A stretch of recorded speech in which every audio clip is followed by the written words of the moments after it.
people were like, tell us what you're doing, tell us what you're doing. And we were pastors at a church, so that kind of gave us a platform, so to speak, for moms to come to meet. I homeschooled for 18 years, and then there's that left.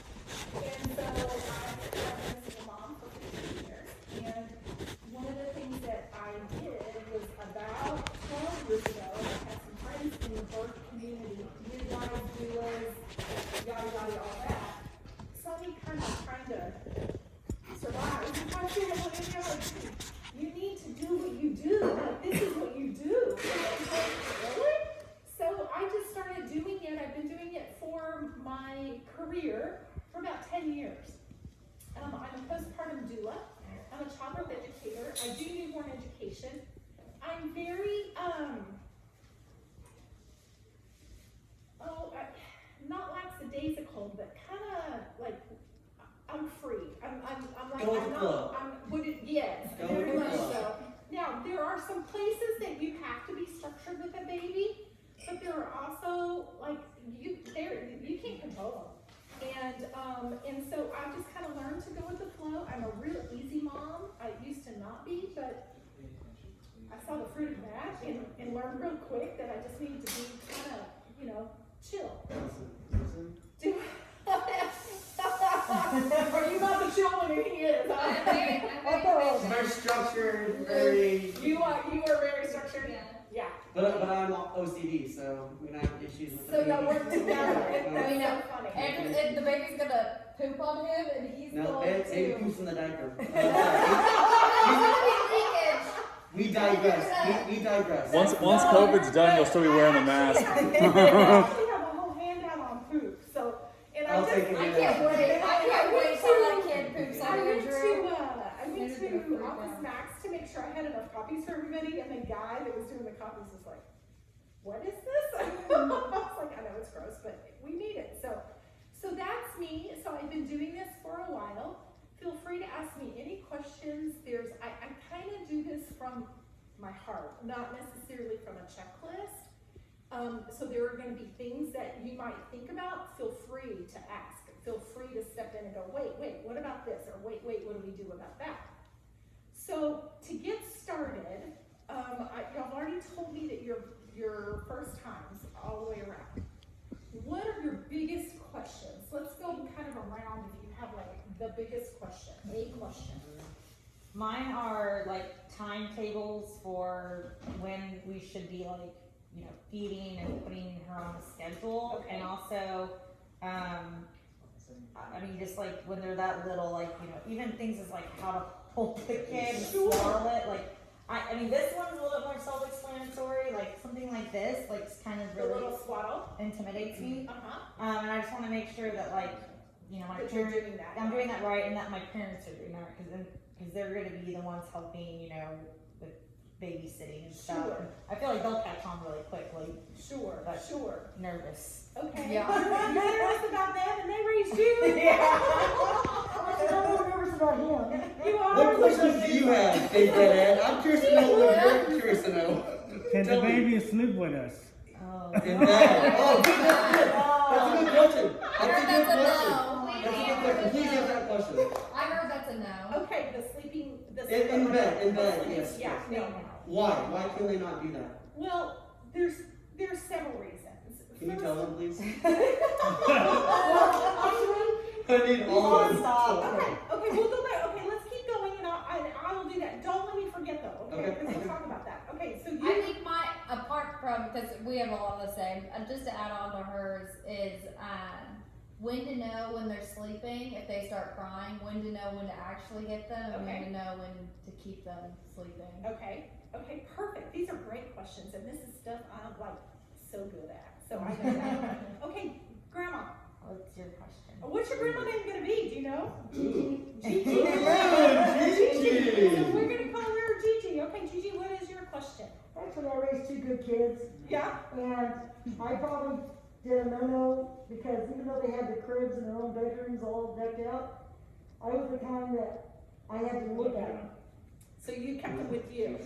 So did you keep them in the bed with you? Yes. So that's where the question comes in with Grandma. Uh-huh. was just like. Oh, be quiet. You weren't bad parents at all. I don't get it. I'll do it all over again. Listen, every day, I don't know, those were-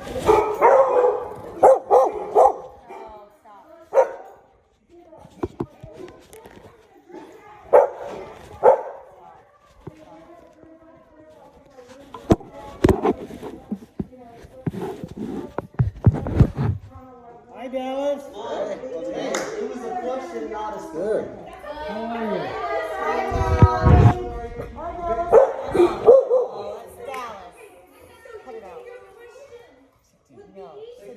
Jeez, what's your question?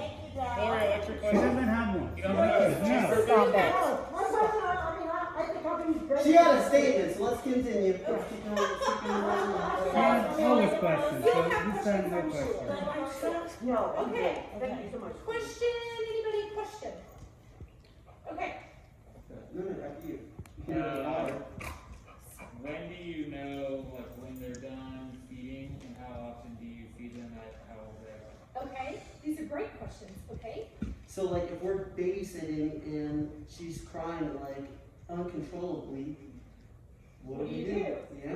Talk Oh, about and then that. the what not to I mean, feed we them. can't I know it's like a breastfeed. group First you of check the foods. diaper, and then Hey, you Mom. You're not the teacher. Or Okay, a group you're of foods you Yeah, can't feed them. you're raising up about 30. If you ever need an assistant, you can go ahead. Rude. Did you have a question? Real cheap. No, No, you're just here to learn. I'm just here to learn. Okay. Did you have a question? She stole mine. I mean, the concept of knowing when there's an actual issue versus when they're just crying. Okay. I've heard, when you have your third child versus your first child, that's like in 2 seconds you figure that out. Exactly. If you could speed up that learning curve, that would be helpful. Speed it up, okay. Yeah. I'm Jenny. Hi, I'm Dallas. Hi, I'm Dallas. Ray. Good. Okay, do you have I'm any? hurt. So do you have any questions for today?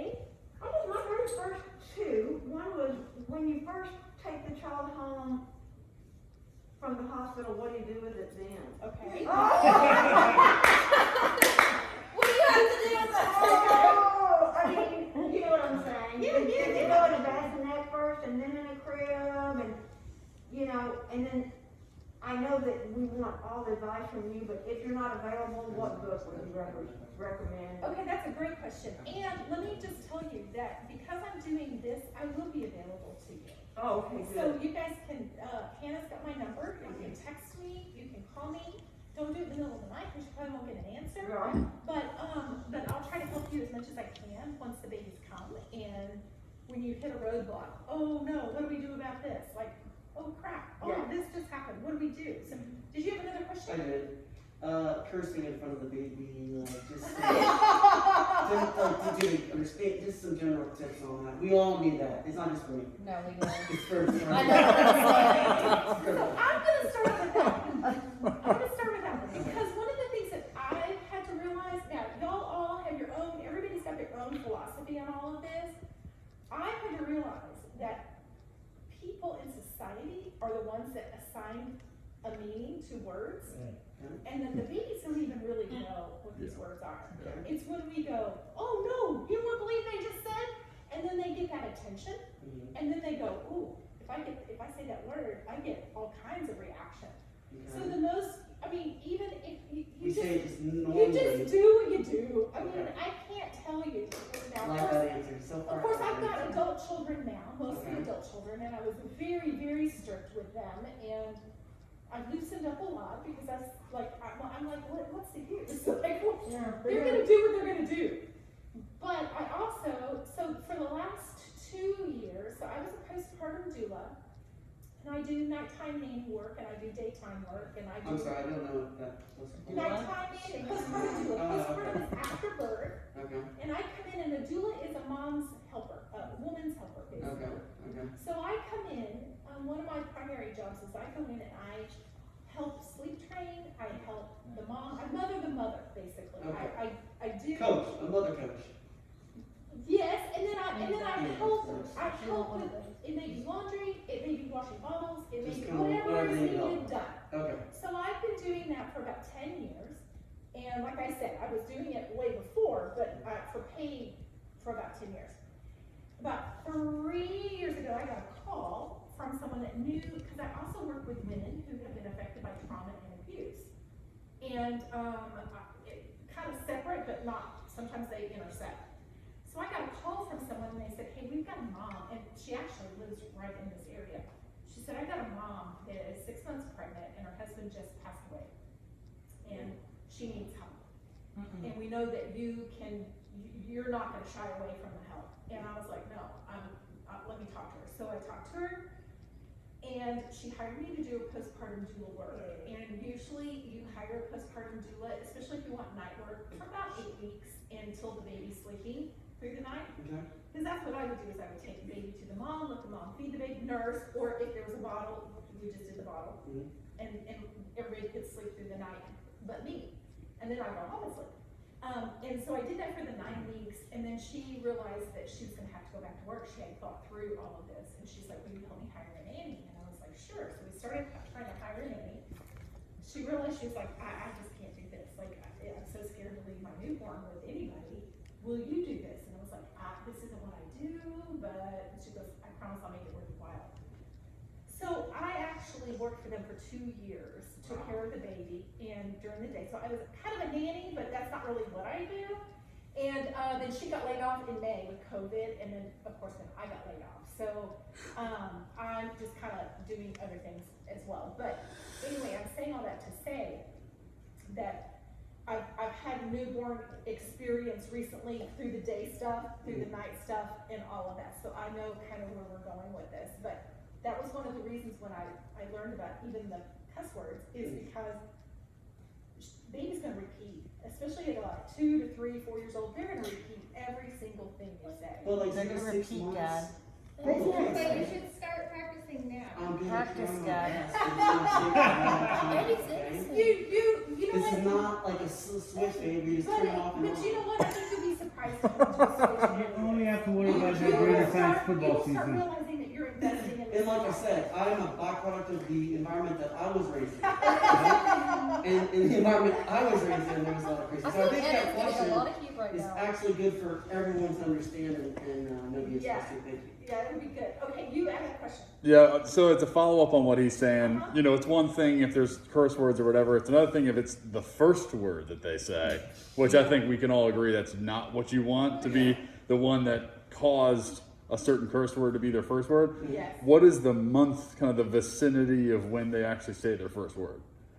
First words are probably by about 7 to 8 months. And Oh. I promise Wow. you, but Yeah, it'll that's a be, long time. yeah, but it'll be mama, it'll be mama or dada. And the reason is because of how they form it on their tongue. Most of the time it's dada, because if you say it yourself, dada, you can just hear how easy it is for your tongue to hit the top of your mouth. Mama is next. It'll be a just because competition it's- between themselves. And I remember getting so frustrated because I thought, they're saying dad and I'm the one doing all the work. That's not what it is. It's really more just developmentally. No, it's what it is. Okay, you can leave it totally. Yes, sir. And follow up question: in terms of travel, so my younger brother is getting married, I think like a month or a month and a half after our baby's born. Okay, Give us an idea of what that's gonna look like. We'll Is just that even flying, recommended, or driving. should we leave her with grandma? Well, Which of course, one's grandma's better? gonna say leave with grandma. That's what I Yeah. want. Well, I think a lot is gonna, how are y'all gonna get to the wedding? With it, so kind of what you're about to tell us will influence our answer. Well, what I It'll was be gonna say plane is- and then a boat. It's like driving. Oh my It's God. It's yeah, in It's Maine. in Maine, like an island in Maine. right? Ashley and them just had their baby in a jet, and when it was like up in the air, its heart rate went down a lot. And Yeah, I they had remember to, you told me they had that. to like fly low, and then The lifestyle overwhelmed the baby. I think, I mean, my I know that's personal Colorado, opinion is though, right so I don't know now if with Colorado or Maine COVID, is it's gonna different. look completely different than it would have looked last year. Last year, I would have said, be ready for a tired baby and let the baby just go with you. 6 weeks old is, really young, but at the same time, 6 weeks old is, they're still sleeping a lot, but then they're not sleeping a lot. You know, they're not on your schedule yet. So you have to decide what y'all want to do with that and how much investment you wanna make in doing that. But health wise, is it okay for the baby to be flying? no. It- They're not. yeah, I mean, babies have from day one. You know, there's babies that have been born in an airplane, you know, like, it's not that it's not safe to fly necessarily, but right now, I think you're gonna have to take into account COVID. That's the bigger deal. Now, at 6 weeks, they can stay in a carrier, you can be anywhere, where nobody really has, access to your baby. And I was talking to a friend of mine that wants to travel, and I was telling him, I was like, it's not the plane that scares me, it's the airport. And it's the other stuff that you're surrounding yourself with right now. So it just depends on your stance with COVID and what, you know, and with a newborn, you just gotta be really careful with that. And on the other side of the coin, any issue with being separated from the mother and father within a certain time frame, or is it more sensitive at certain times, or? So this is your baby, right? Yeah, this will be our, And are you're gonna be bottle feeding? right. Okay, so I would say because you've got 6 weeks, how long will you have gone? I mean, it'll be like 2 or 3 days. Oh, yeah, I wouldn't worry about it. Okay. I would, you know, you gotta weigh and we can talk about it closer to time. If Okay. you wanna talk through that, like what you would do to travel with the baby, cause there's a lot. Yeah. When you travel with the baby, it's like you're moving. Like, Right. you're literally, you know, unless you've got everything on the other end, which my little mama that I worked for 2 years, she would go wherever she went with family. She'd go see her in-laws and all of that. And they made sure they had every single thing she would need, so she didn't have to, try to drag it all with her. This was any other way. So, we'll start talking first about, both hospital births, correct? Yes. So you'll be in the hospital. A lot of what I'm gonna be showing you some, you'll get shown again in the hospital. They'll show you how to swaddle, they'll show you how to feed, they'll show you how to hold the baby, but we'll do some of that now, just so that you guys start getting some practice. Before you go to the hospital, let's talk doggies. I would, I have another question. okay, go ahead. Okay, so you saw Uh-huh. one of the dogs, I'm not gonna name the dog, Right? but one of the dogs when you came in was a little. She's like, I kiss No, we're not gonna say names. We're not dog shooting. Let's just, actually, I'd say that. Hypothetically. If you have a dog that's very possessive of the Mama. A of the mom. mom, the one that's gonna have the baby, and you have seen the dog's history, like as someone who has been part of that dog's life as well, has seen the history of the dog and has seen it by people. What do you recommend as far as baby, dog interactions, all that sort of thing? So what I was gonna say is I would take something of the babies that is extra. And I would let the baby sleep with it, whether it's a blanket, whether it's a little outfit, it could be a swaddle, it could be whatever. And then dad brings that item home after baby's been wrapped in it for a day or whatever. And then you start letting it sit around and let the dog get used to the smell of the baby. Okay. That's what I would, if it were me, that's what I would do. I would also have something that's yours, it's a sheep, can sleep with, lay with, whatever while you're gone. But I would definitely, make sure that to introduce the baby to her, you're gonna come in.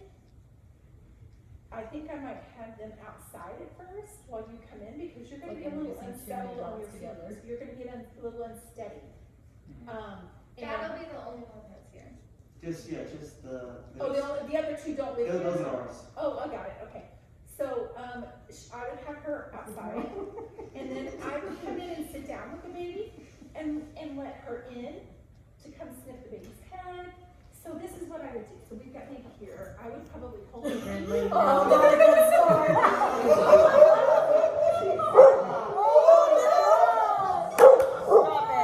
Stop. It's okay. See the baby? That is hilarious. So this is exactly like I would hold baby. I would have baby however you're gonna have Okay. it. It's okay. Look here, like that. And then I would let Stop.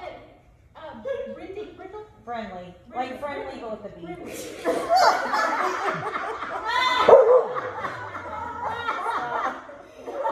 Right, whoever's laughing,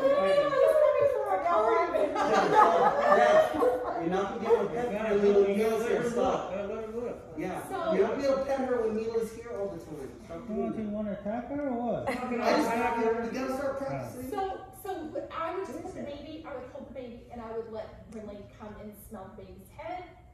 Baby's gonna probably be smelling like the other item of blanket, whatever, fabric that you just had. So she'll probably, I'm thinking, if she's used to the smell, we'll just smell, sniff, and we'll go off. She might be very interested. So what I might do if it were me is I would get myself comfortable and then I might put baby beside me. And then let the dog kind of come like she's doing right there, but maybe you between. So like you would be sitting where your phone is and baby would be sitting where Austin is. And so that you can kind of control that and manage that. But I would be very, very careful, especially if she has been shown to be aggressive. Because she could liable to be jealous of the baby and the attention you're showing I'm the baby. scared of that. I'm nervous about that. Yeah, that would be my biggest concern with that is just the jealousy part of it. She's a jealous dog, she doesn't like you being near her. It's a baby, it's okay. Yeah, I wouldn't say she's aggressive, I'd just say she's possessive. She's possessive, Yeah. she's like as possessive of her mom. That's the big one. Well, my mom, if I were to come over and kiss her, she would. She gets nervous. She gets very aggressive. And see, I have done, I did that with my kids, like the dog would be laying on my bed and the kids would come in and go, mom, mom, mom, you know, and jump on my bed and she would be like, "Rah, rah, rah, rah," you So know. what did you do She in this wasn't big, situation? so it wasn't a big deal, but they all She talked said about to it. help meet outside and get the smells The and scent scents thing and will be stuff. important. The scent will She's be good. afraid because it's like a big bone. Yeah, that's gonna give her time to get used to the baby's smell and realize that you're bringing something. Do you know how long you'll stay in the hospital? I think, if it's a C-section, it'll be 3 days. Is that what you're planning? No, I Okay. wanna have vaginal, but Okay. I don't know if it's emergency situations, you Sure, would. sure, you never know, but your plan is to have a natural delivery. Mhm. So you'll be there like 2 nights. The hospital says based on when she delivered, at least 1 night, possibly 2 minimum, Right, right. depending on the time of delivery. So what I would do is as soon as the baby, I would ask them to wrap the baby in something that's yours, not the hospital's. And I don't know what that is like now. I really don't do hospital stuff as much as I do once somebody gets home. Yeah. And wrap the baby in that, whether it be a hat, you could even take a little hospital hat that they give you and then exchange it and then bring that baby hat home. But with COVID, you're not gonna be able to leave and come back, are you? You have to stay in. I could bring it outside or. Yeah, you could give it to somebody and somebody could bring it here. So yeah, that's what I would do. So right now, I work at a birth center. Okay. And so that's why I know some of the hospital stuff. I don't know a ton of it, but I do know some of it. So we're gonna talk first about babies. You're gonna come home from the hospital. What do you have for baby to sleep in now? Anything? Do you Like I have her crib, yeah, and then I have like a dock cot, you do have a doctor talk. Okay. and then getting a bedside, what's it called, like a halo sleeper, bassinet, Yeah. one that it's like Swivels. level and swivels. You Loves have to the one, bed right? to the mattress. We just have a basket that has the, It's a bassinet, not a basket. oh, well. It looks like a basket that has a thing that, So is it going to be by your bed? yeah, it could be on my bed. Okay. Because I'm not breastfeeding, so that's the only reason I didn't get the halo that swivels, because that's the only reason you need the swivel one so that you can breastfeed in the Not middle. necessarily. Don't just look at them. I'm just gonna tell you right now, you won't be as tired as she's gonna be when you have the baby. Yeah. But when you bring the baby home, you're gonna be rested. She's not gonna be rested because right now you're probably already dealing with insomnia at night and just being uncomfortable and all of that. Yeah. I tell And people work. all the time, that's just, Yeah. to me, that's God's way of preparing you to be up.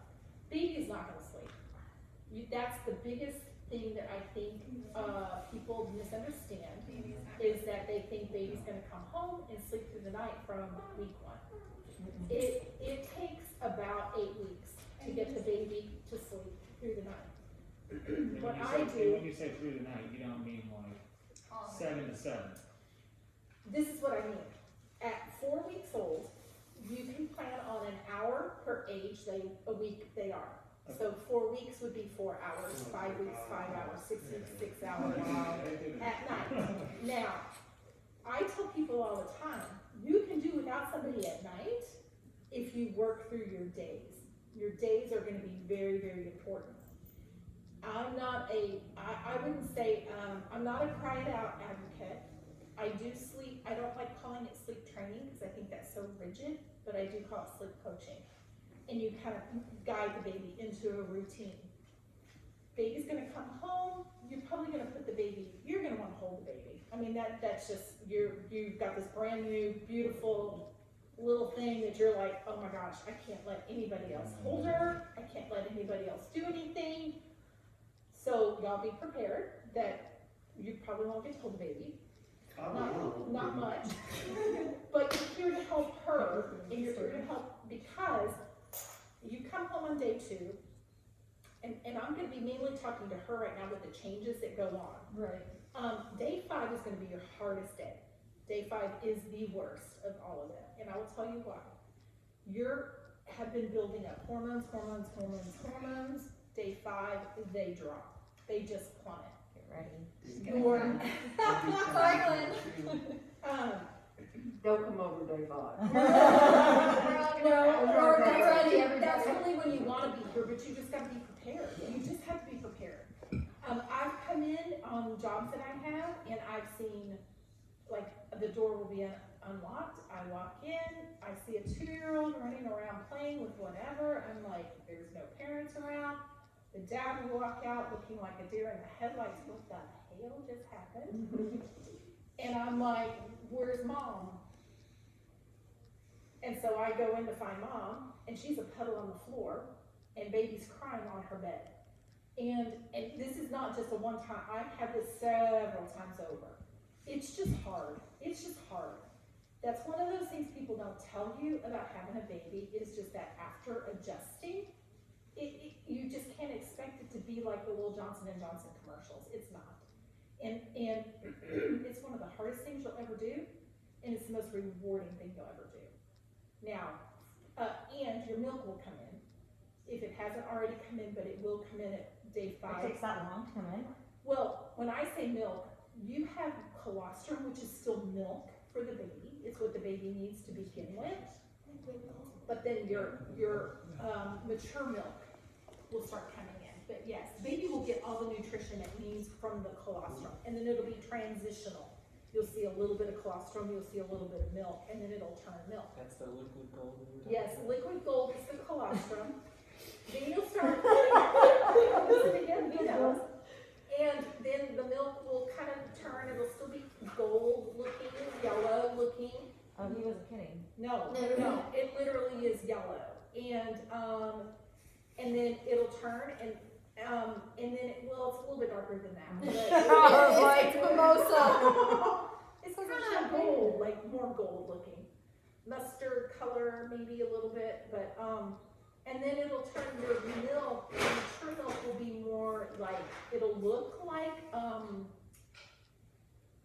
skim milk.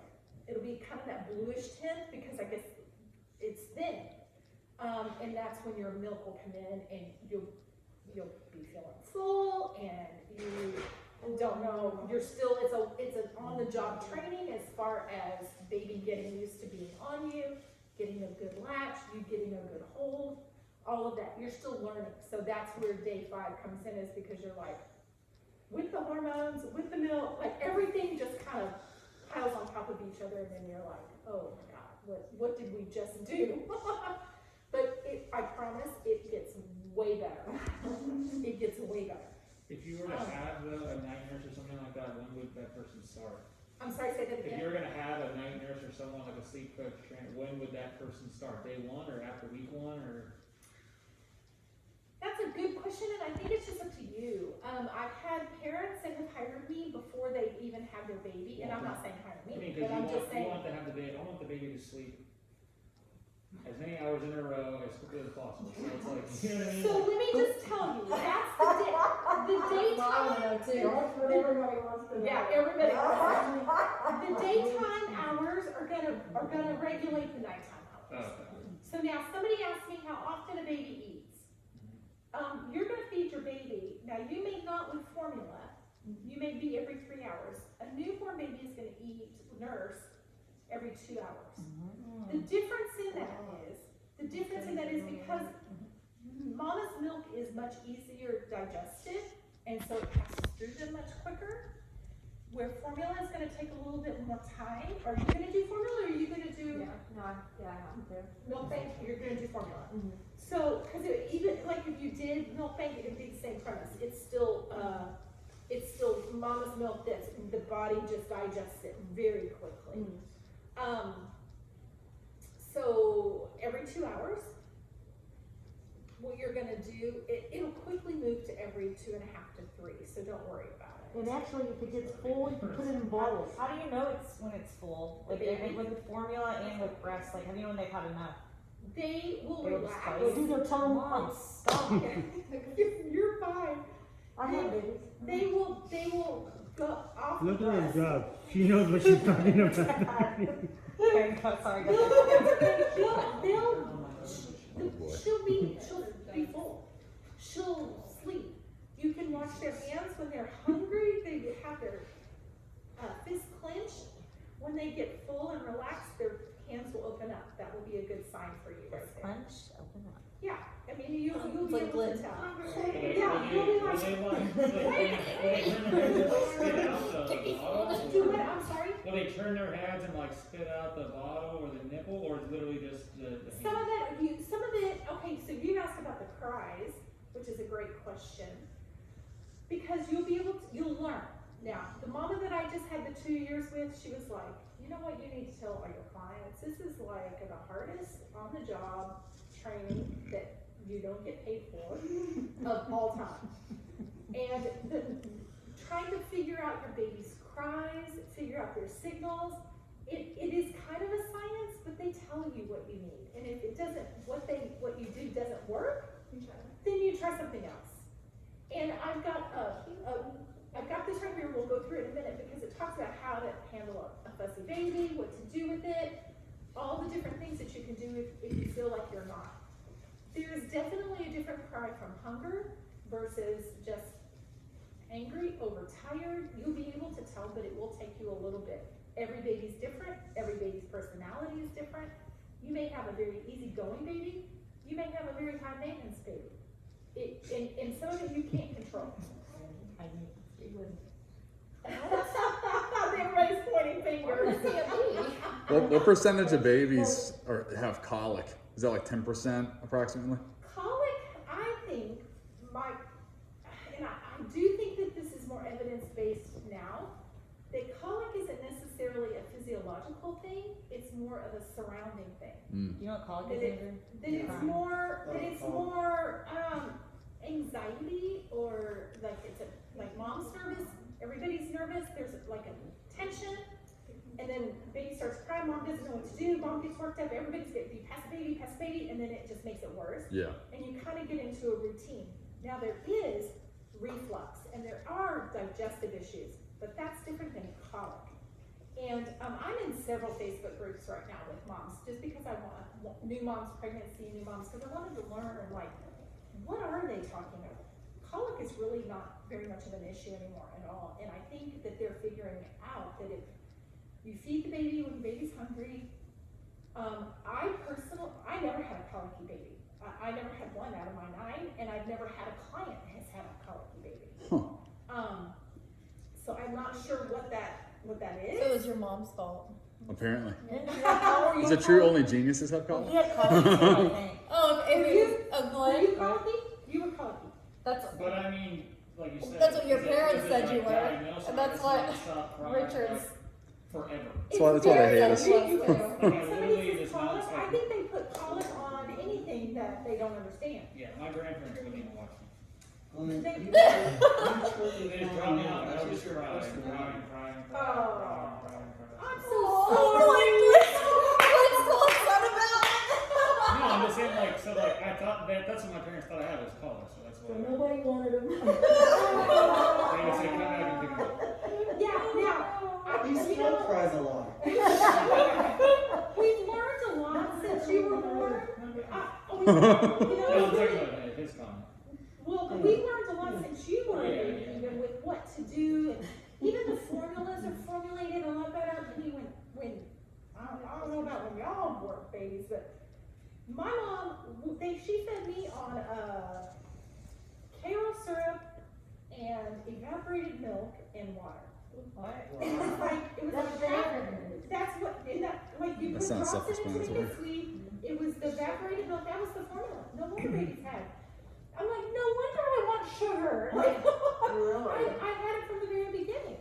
So I think with the formulas, with the breast milk, I would say that with you nursing, if your baby gets very gassy or fussy, you're gonna wanna look at what you're eating. Because that does pass down to the baby's milk and it can cause upset. I did bring several of my most favorite things, my most recommended items, and one of them is gas drops. And I would highly recommend having some gas drops on hand, ready to go. Yes. So what exactly do you do when there's an earache? And this may not be like in the first 3 months, but just in general. We got a basic baby kit. I think you registered for it too. And it does the snot, the ears, and the gas. The Frida. You got Frida? Yeah. So And those are the most common. I don't know about the Frida ear thing. Well, I thought it had ear in there. I don't know. I will tell you what, if you have an ear, if a baby has an ear infection, you're gonna need to see the doctor, because they're gonna need antibiotics. Because it's Like ASAP, or let's say it's a Saturday night, we're flying back from somewhere. You just wait till Monday, or is it like ER, let's go? Well, it depends on how much crying. The baby will tell you. How much, Yeah. how much Can you The handle? baby will how definitely much tell pain you. the baby's in. I personally always kept some, and I'm an alternative mom, so y'all just take it for what it's worth. I always kept some garlic oil, and I put garlic oil behind the ear, because what happens with a ear infection is their eustachian tube is blocked, and they've got a lot of mucus, and it gets infected back in their ear. So garlic will stimulate the eustachian tube to open up and help drain it. So literally putting it on. Like on the back, like behind the ear, is where Weird. it's like behind and then down like this right here, because that's where it'll start draining.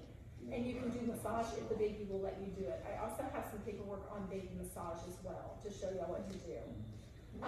Wow. So, yes, but I would anticipate an ear infection. I mean, your April, your, who goes with you, remind me? I'm with That, you. okay, so y'all are together. So April, you're gonna be going into the warm season, you should not be dealing with that at all, really. It really wouldn't be until maybe more in the fall, when they've got runny noses and they've got stuff going on. Makes sense. That may be a problem. Gotcha. You, on the other hand, I think just being February, you're gonna be inside probably until it starts getting warmer. I don't even see it as being a problem with you. But it's just something to kind of, you'll know, that cry is from an ear infection, it's just more than you can deal You'll with. be able to tell too if the baby's not feeling well, because it's got a certain cry, you'll know, well, you'll try everything, and then Blood curdling. after that, you'll realize, you know, Yeah, you really do. You'll know have a everything. different cry. you'll feel it. I'm gonna tell you this now. One question, I remember in the old days, that if the baby had like 102 fever and you were worried and you couldn't get them to the hospital in time, did they still recommend a cool bath? Is that type Yes, thing? but I would be remiss to tell you to do that. That would be Okay. something that the pediatrician is gonna have to That's tell what you we to used do. to do, I And remember. I've done that as well. Okay. And, yes. Because fevers can go really high for a baby. A baby, when Much they higher have a than like different that. threshold right now because of COVID. Yeah, but if it wasn't COVID. Yes, but you're not gonna know. Okay. You know, you're not gonna know right now. So you're gonna wanna make sure you, Okay. if you've got a No, fever, I see your that. pediatrician will give you a threshold. I see. And I wanna say it's 100.4, it's not high. Wow. It's not high, because I was surprised. And this is one of the things that I'm learning from these Facebook groups, is that these moms are like, well, my pediatrician said this, well, my pediatrician said Oh, that. wow. And so I'm looking going, wow, this stuff has changed, and that's how I kind of stay on top of things. Yeah. watching how things change. Now, to that end, all you kids, let me just tell y'all, your parents did their work. They raised y'all. Things have changed, but they still know what they're doing. When I started having grandkids, and I have none yet, I'm sure my kids are gonna be like, Mom, that's not the way we do it now. That's not the way we do it. So, grandparents, you're gonna have to give them space to show you, because there are things that we were taught that they no longer say to do. And it's dangerous. Like It's- sleeping in the bed? Like Or sleeping sit- in the bed. Yeah, like sleeping in the bed. On the There's, back. Yeah, Do you're not I? allowed to do that, Mom. Or sitting on the stomach. well, there's a different deal with that. Like, once they start doing it themselves, absolutely you can. Mom said she was gonna have a baby sleep. No, I got that halo, I've got one, she doesn't, but I don't know. But can you Can I maybe have- tell my dad why it's not a good idea to have a baby sleep in bed with them? Well, there's, Well, one, cause that dog is in the bed with him, yeah, the dog is gonna be in there now. There are different, there are The cultures. dog in the bed. No, baby. Actually, that dog sleeps with, that's my son's dog. Oh. No, it's their dog, but we just borrow from time to time. Oh, I got it. So there are cultures that do bed sharing, and there are groups of people, even in the Dallas-Fort Worth area, that advocate bed sharing. You have to do it safely. Yeah. But if you don't want that, then you don't want it, and you've got to be safe with that. If you've got a DockATot, and you don't mind if they're going to be are they going to be sleeping with, like overnight? No, I mean, if we go out of town and we want them to watch Neela, I don't feel comfortable with Neela sleeping in bed with them because. We're not gonna have a baby. We're not, I'm that's just kidding. different, We're that's gonna your put the baby, crib we're in not our gonna room. put your baby in my bed. The You said crib's that gonna be in our No, room. I was just playing, I put you next to me because I just like to look at you. But like, it's dangerous because the They're baby. not gonna want We to. are not going to There do are it. pillows, and there are blankets, and there are things in the bed that the baby can roll into No, and you suffocate. right there. A lot of times the beds have a separation between the mattress and the headboard. Baby can get stuck there. That's true. There are times, depending on how heavy you sleep, you could roll over on baby. There are things that you could do that baby could even roll off the bed. I mean, like, there's all kinds of, I would not put a baby in the bed with me. Now, I had a overnight position, like 3 years ago, I wanna say. And it was super cold. People had just come home from the hospital. You had asked when you'd get somebody. They hired me from day one. And, baby had just come home from the hospital, and they hadn't regulated their nest thermostat, and the room that the baby was in was freezing cold, freezing. And I was all bundled up, baby was bundled up, the baby was fussing a lot, and so I took the baby into the guest room, and I laid baby on the bed, took all the pillows out, I laid baby on the bed, and, but did kind of like cradle the baby, and mom really had a panic attack. And I was trying to let mom sleep. My intent was to let mom sleep. She was like, I don't want my baby sleeping anywhere but her bed. And I was like, okay, well, you need to understand what was happening. And once I told her, we fixed the thermostat. But I didn't tell you I didn't sleep. I had that baby there to keep that baby warm. And, you know, I may have dozed here and there, which now looking back on it, it was like, that was a liability. But the baby was so cold in this room.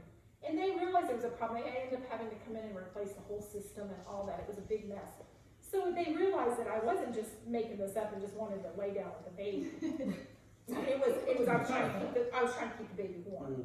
And then once baby woke up, I took baby to mama, to nurse, and, you know, then we dealt with all of that stuff. So there was a question. So you're gonna come home with baby, and you're gonna be tired. You're probably gonna be excited. But I'm gonna tell you, you need to sleep when baby sleeps. You need to sleep when baby sleeps as much as you can. But you're gonna be every 2 hours, we're gonna say every 2 to 3, okay, so that it gets you both. 2 to 3 hours.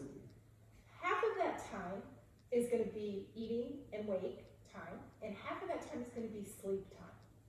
And you kind of start out, I start out from the very beginning. I feed the baby, burp the baby, change the baby, do whatever. If it's on a 2-hour schedule, it's gonna be an hour of all of that, and then an hour of sleeping. That's what. What can dad do while he's awake during the day to help mom while she's Yeah. Well, Clean the bottles. yeah, but Clean the but house, do but some it's laundry. gonna be Watch this- TV. Well, you're gonna let baby sleep. Yeah. When baby sleeps and then when baby's awake, you can maybe change the diaper, you can, whatever needs to be done around the Yeah. house. Yeah. Go get dinner, you know, let's get the dishwasher loaded, whatever needs to be done. It's hard to answer because you're both gonna work on this, and figure out what your schedule is. That's something that are you gonna go back to work, Hannah?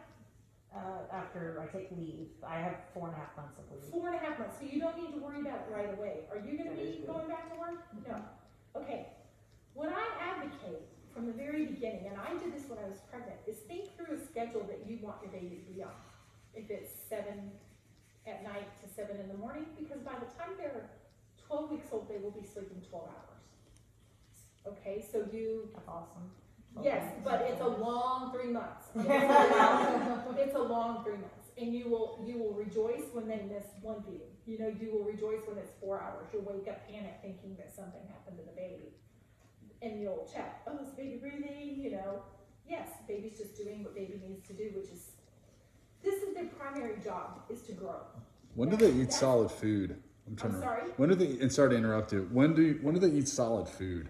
When they're sitting, and I highly recommend baby-led weaning. Look into that. Maybe what? Baby-led weaning, LED. And it's basically they've got a thing called 100 foods by one.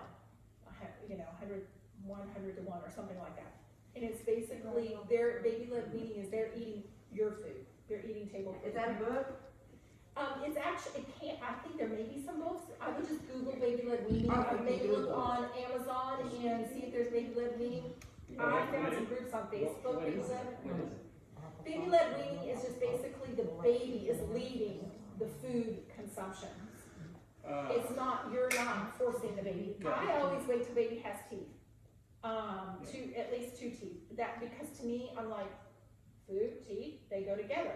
That's when they start getting their digestive enzymes going in their system to where they're gonna be able to get that food going. I've always waited to introduce meat until they have their molars, because those are meat chewers, grinders. People are different. Your philosophy, you'll have to come up with your own philosophy on what you wanna do with that. That was what I did. You may be told, this is something that we did as mamas, to put cereal in their bottle or to give them cereal to help them sleep at night. Do not do that. I think they gave me Tylenol on my binky to put me to sleep. Yeah, Actually, she had a binky, and my husband says, we're gonna take her off the binky. He put Tylenol and smashed it up in a little plate, and he put the Tylenol on her binky, and she goes, binky bad, binky bad. And that was Does it taste good? That was the end of it. She never had a headache as a baby. I don't remember that. Well, she might have a toothache. She might have a toothache, but never had a headache. We don't know that. Never had a headache. So it's when they're starting to sit, there was a big push when we had our babies, that you put them in their little infancy, you feed them with their little spoon and all that.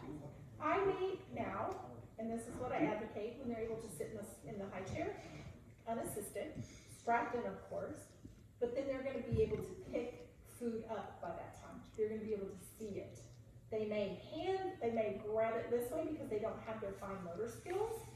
They may do this and do this, but you're gonna let them learn how to do it. It will be messy as all get out. But you introduce your foods to them. You start out with your vegetables, start out with greens first, then you do your oranges, and then you move into fruits. You don't start fruits first, because then they're gonna have it and not the savory. Hear that, You want Doug? them- No You want fruit first. Greens, Yeah, greens first. I always start out with greens. Grains will increase the likelihood of allergy because of the things that they put in the greens when they're doing that. And most times babies have allergies to grains from when that starts out. I would do fruits and vegetables and fruits from the very beginning first. Then as they get older, you start introducing. There's also now a program to start introducing like hot allergens, peanuts, eggs. There's a way to start introducing that when they're very young. Once they're starting to eat food, you put like a little dab on their face to make sure there's no reaction, but you introduce it to them instead of waiting until they're old enough to eat peanut butter, which is why there's a lot of allergy, because their body hasn't been introduced to it. Eggs also would be the same way. You can look into that. I can help you when the time comes. That's way down the road. You talked about not sipping on the stomach, but what I want to tell you is you're going to want to start doing tummy time from the very beginning. As soon as their cord falls off, you put them on their tummies. The importance of that is it does build their core, it strengthens their core, and that's what they're going to use to start getting on all fours and start crawling, isn't it? I didn't hear what you said. You said do tummy time when? As soon as the cord falls off. And tell They're on them, the- tell them why Like, it needs to you fall know, off instead of like you taking it. It falls off like a couple weeks, probably a few days. Yeah, it's about 7 days. It should be very It long. just like hangs there, right? Like, It will, you know, like They don't cut it do you off. bathe? It falls off. No. no, you do not bathe your baby, well, you do not immerse your baby until the cord falls off. Okay. It falls off. So you just would do like sponge baths, little wash rags, and we'll talk about bathing the baby in a minute. Don't let me forget. Because I know everybody's got great questions, but I'm bouncing around instead of doing like this, you know, so, and I'm fine with it. I just don't want to forget something. So if you have questions later, if anybody has questions that we skip something, well, what about this? Then we'll talk about that. So the hospital will bathe your baby, and we'll give your baby to you. They'll put something on the cord to make it start drying up. It'll take about 7 to 10 days for it to come off. It might be a little bit sooner than that, it might not be. You can definitely, but both of your babies will be born at a time, but I wouldn't really even worry about bathing, other than just diaper area, or if they spit up. If they spit up and it goes down their neck, you're gonna maybe wanna wash, you know, but, it's actually really good for the vernix to stay on the baby. The hospitals don't allow it. I work at birth center, I've had home births, I see that part of it, where they let the vernix just soak into the baby because it's got a lot of antibodies and it's got a lot of probiotics and things on the baby that are good for them. The what? The vernix, which is what the baby comes out with. It's like a, I know it's gonna sound gross, but it's like a Crisco coating. It's like, the baby is like all white. If you've seen birth, and the baby comes out and it's like got all this vernix. Now, if it's really late, the vernix has soaked into their skin and the baby will not have much. But a lot of times, and it can look a little cheesy on the baby, they'll wipe the baby off. But with home births and birth center, we wipe it off, but then don't bathe the baby because we let that go into the baby's system because it's good for the baby's immune system. So you can decide when you want to bathe the baby, but you are not to immerse until the cord comes off. Once the cord comes off, you can. I recommend bathing baby in the kitchen sink, and I will tell you why. Because your back is gonna kill trying to lean over a bathtub. And you can stand at stand at the sink. I never even put my newborns in the sink. I would just put a towel on the counter, undo the diaper, get a wet rag. I might even soak the rag in to do the hair if I wanted to shampoo and rinse the hair. The towel underneath will be soaking wet when you're done, but who cares, it's going in the wash anyway. Slippery newborns are very scary. And they don't have any control. You're holding them. They are wet, they're soaky, they're slippy. That's why I would put them on a towel, and I would have everything you need ready to go. Your lotion, your diaper cream, your diapers, the outfit. You might even have a towel, depending on the setup of here, you might even have a towel in the dryer, ready to wrap baby up, or get the towel from the dryer and then bathe the baby. It'll be really quick. It won't be a big deal. I have a question. I have like a little bitty baby tub thing you can put over the sink, and I just laid them in that little tub thing, just real little, and they just lay back, and I just kind of wash them like you said, rather than just taking them. Yes, and you can absolutely do that if you want to do that. And I have a tub that I recommend. It's like a tub insert that I recommend, and it'll fit in the sink. But it's up to you. I was just like, this is easier to do this because then you've got the towel to wrap the baby up and then you've got a good grip on the baby. Because literally, like one of the most nerve-wracking things for me is when a parent asks me, will you show me how to bathe my baby? I'm like, oh crap. Because they're so slippy and they're so little and you know, you're fumbling around. Like, and they're like going like crazy. That's the scariest thing. Yeah, it is, it's pretty scary. Scariest thing. Yeah, it's pretty intimidating to bathe a newborn, and so that's why I recommend doing it at the sink where you've got a little bit more control. And you can have 2 of you. Yep. That's very helpful. Yep, have a pacifier ready. Okay, speaking of pacifiers, I don't know what y'all think about them, but one of the biggest things I get is parents say they don't like their passy, they keep spitting it out. They just don't like their pacifier. They just don't know how to keep their pacifier in. Babies have a strong suck instinct, and unless you want that baby nursing on you 24/7, you're gonna have to give that baby a pacifier. You're gonna be so, like you just won't do it. And so you get a pacifier, and the baby will come with a pacifier. The baby comes with a pacifier. This baby comes with a pacifier. You'll get one at the hospital, and they'll have it. But it's so that the baby can suck, and a lot of times we think the baby's hungry. You put them on the breast because they want to suck. Really, they just want to suck. It's just a soothing. It's just a way for them to soothe and self-soothe, and it's just an instinct that they have. So I have a pacifier ready, but know that like all night long, when you want that baby to sleep and they love the pacifier, you're gonna have to keep putting that pacifier back in the baby's mouth until about 3 months. And at about 3 months, they've learned the suction to keep it in, and then when they're about 4 to 5 months, they can find it and put it back in their mouth. But until then, they're waiting on you to do it. So don't think they don't like it. They may not like the one you had, and if a pacifier, you give the baby a pacifier and it's not happy, then they really probably are hungry. I always try the pacifier first if I'm trying to stretch them, because I'm trying to figure out, do they want to just suck or are they really hungry? And I let them show me that way. Does that make sense? Mm-hmm. So tummy time. Y'all seen the babies with the helmets? You've seen the babies with the backpacks, you've seen those babies. Tummy time keeps that from happening. And if you do it from the very beginning, they're not gonna not like it. They don't know any different. But if you wait till 8 weeks, if you wait till 4 months, whatever, they're not gonna like it at all. And they're gonna cry, and you're gonna go, oh no, they don't like it. And you're gonna pick them up, and they're not gonna do tummy time. What do you mean from the beginning? I'm sorry? What do you mean from the beginning? Like, From the beginning, as like, soon as the cord falls off. I think you could actually do it before the cord falls off, but to me, that just would be uncomfortable.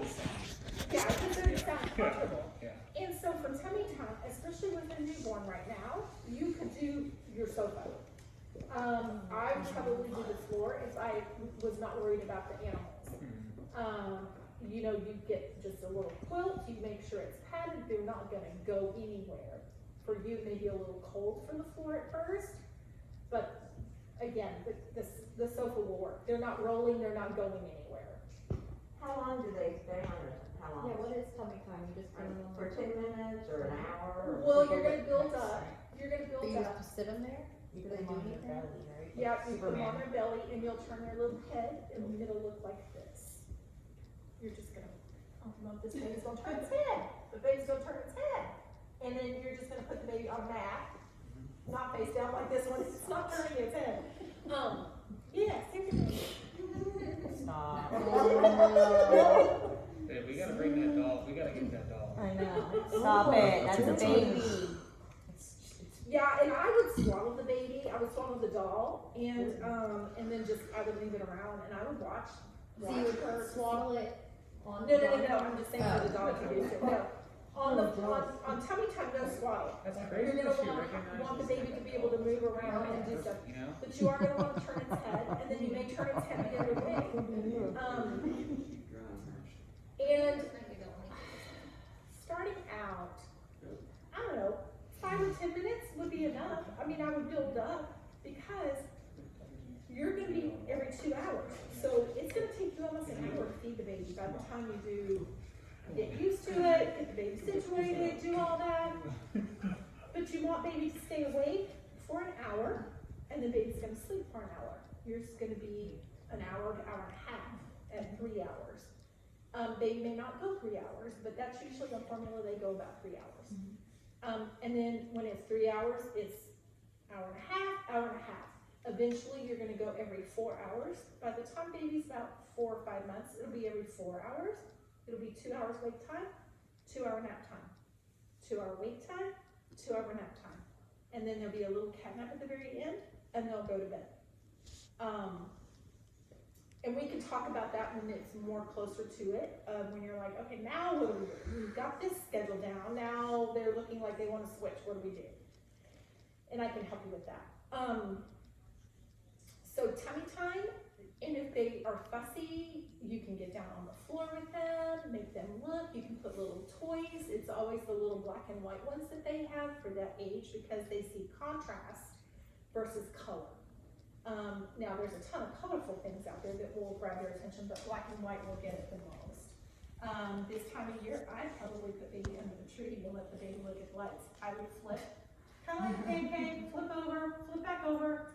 Take time to do all of that so the baby gets back time and tummy time. But tummy time is so very important in people who do not like to do it because I don't know that they think about it until the baby's got an opinion. And then when baby starts crying, they cater to baby instead of, and I always help moms. I'm like, okay, well, you're gonna have to start building up 5 minutes, 6 minutes, 7 minutes. But that's how they're gonna learn to crawl. And that's what you're gonna want them to do it. Then they're gonna start holding their head up and they're gonna turn, their little head will be, their little neck will get tired and they'll go home. And then you can flip them over. That's why you want it to be a padded area.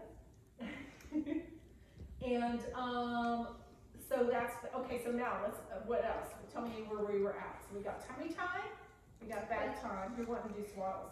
When they sleep on their back though. Yes, you're gonna swaddle and you're gonna sleep on their back. Now, I know you guys have some swaddles. I'm gonna show you the swaddle that I have that I recommend. Not that these are bad, but I'll tell you why I choose the one that I choose and what I do with it. And some of it is because it's like, what do you do with a big old piece of fabric, you know? You do wind it, and I'll show you. I'll show you what to do. And you've got some Velcro. The one I have is a Velcro one. So we'll do this one right here. Is that okay? Oh, Always use the window. So what I do is it's a big square, right? And so then I do this where it's flat. Like an envelope? Kinda, but this is just where baby's gonna go like that. Baby's head's gonna go like that. Dad, you gonna watch? So what you're gonna do is you're gonna go around like this. You always want baby's arms under it.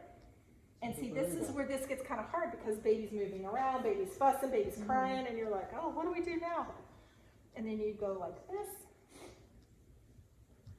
Wrap baby like this. It's very easy with a doll.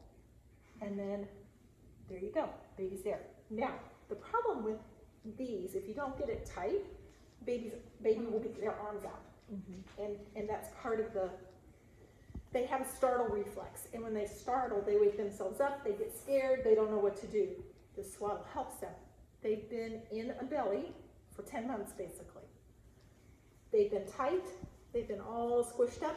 That's what brings them comfort. That's what makes them feel better. That's what makes them feel safe. Let me show you the one I have. Looks like Tucker's sucker jacket. Mine's called an Ollie swaddle. A what? An Ollie. Ollie. Ollie. And it's just a big square, and it's made kind of out of the same fabric as this. And I call it, it's like a thunder shirt for dogs. It stretches, and you can see it. It's a lot like this.